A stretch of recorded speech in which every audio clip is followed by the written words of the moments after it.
Today we're going to be talking about training splits for a prop, how heavy you need to be, and what skills a 13-year-old needs to work on. Welcome to episode 62 of Run It Straight.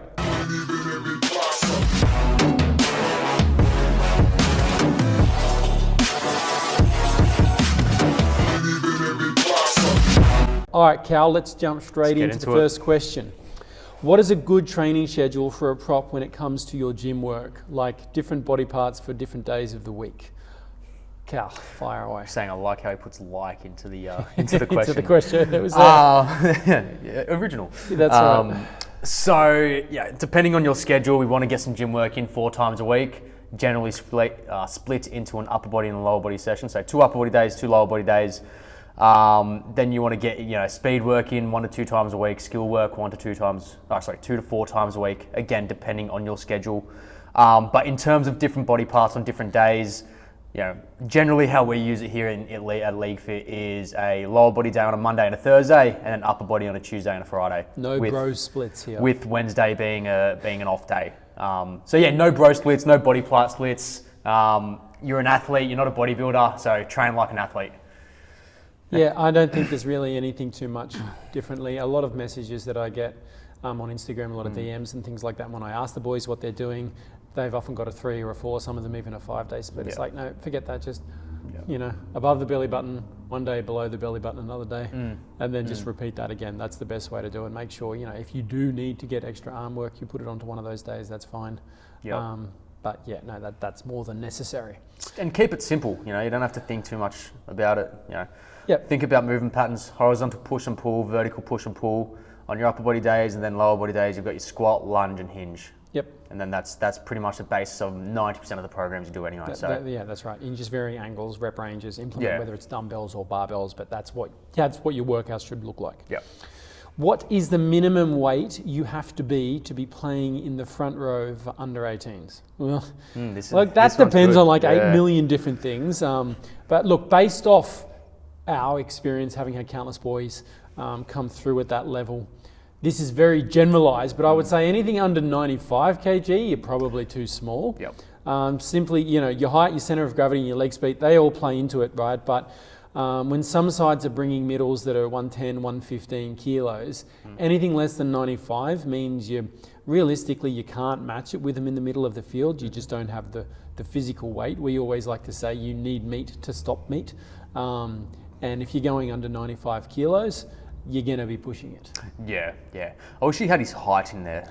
I wish he had a height. So that plays into it significantly. Again, like we said, we've got one of the boys who played SG Ball a year young, who's actually a back rower, but he was used in the middle this year. But he weighs around about 95, 96, 97. Yeah. And again, turning 18, so. Yeah. Yep. So same age. Yeah. But he's an edge back rower who's pretty lean, who was used in the middle because they were short. But you could even see sometimes when he was having to tackle big middles, it's very, very hard to stop their momentum on the spot. You end up giving up post-contact meters simply because of physics. Yep.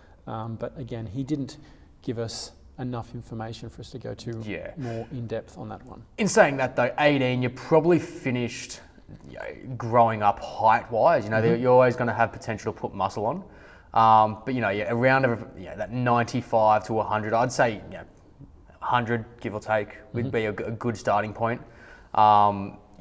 If you want some examples of NRL players, I know they're not 18, but you go Payne Haas is 120 kilos, Fisher Harris is 112, you've got Tarpany, he's 112, Fanul Blake's 118, so they're all well north of that 100 mark. And they're the 4 smaller ones. Yeah. And generally speaking, they're the 4 best front rowers over the last 3 or 4 years. Yep. But again, north of 100 kilos is probably ideal. And we're not as a front talking rower. about going and getting fat, so please don't think that that's what we're saying here. But we're talking about body fat roughly around 20%. Yep. Next question. 13 years old, 180 centimeters. It's a big kid. 76 kilos, lock forward with solid speed and agility. What skills should I focus on? I think you should focus on all the skills. Yep. You're still, you're a baby in footy terms, so you need to be working on your basics. Defensively, one-man tackles, both torso tackles and then cutting leg tackles. If you're coming in from the side, you need to look at your two-man tackle technique. You need to look at third man in, chopping the legs technique. Offensively, you need to be looking at the same basics, which from, under 7s, under 8s, right through to NRL, which is catch, grip, pass, carry, those things. All the different elements of your passing game, your offloads, footwork, and then finding your front. Yep. Then, of course, football IQ, things like running lines, etc. Yep. Not to mention all of your physical attributes. If you're 13, you're old enough to start lifting now, so you should be starting to lift. You should be looking at doing some speed, acceleration, change of direction work, working on those skills daily and getting your conditioning up to scratch. But someone at that age, they still need to be working on everything. Yeah, no, 100%. There's not one skill you should really hone in on. You got to look at rugby league as a whole. Not just your passing, not just your tackling. Not just your reaction, just everything as a whole. It's one of those things where people think that there's this one key or this one secret, and then they'll be a great player. It's like, no, the key is developing a whole lot of boring skills that together make you a great player. So that you back up, and then when you back up, you're able to take the pass, and then you can draw the fullback and hit someone else. And there's all these little different skills that have built up there for you to be able to do that.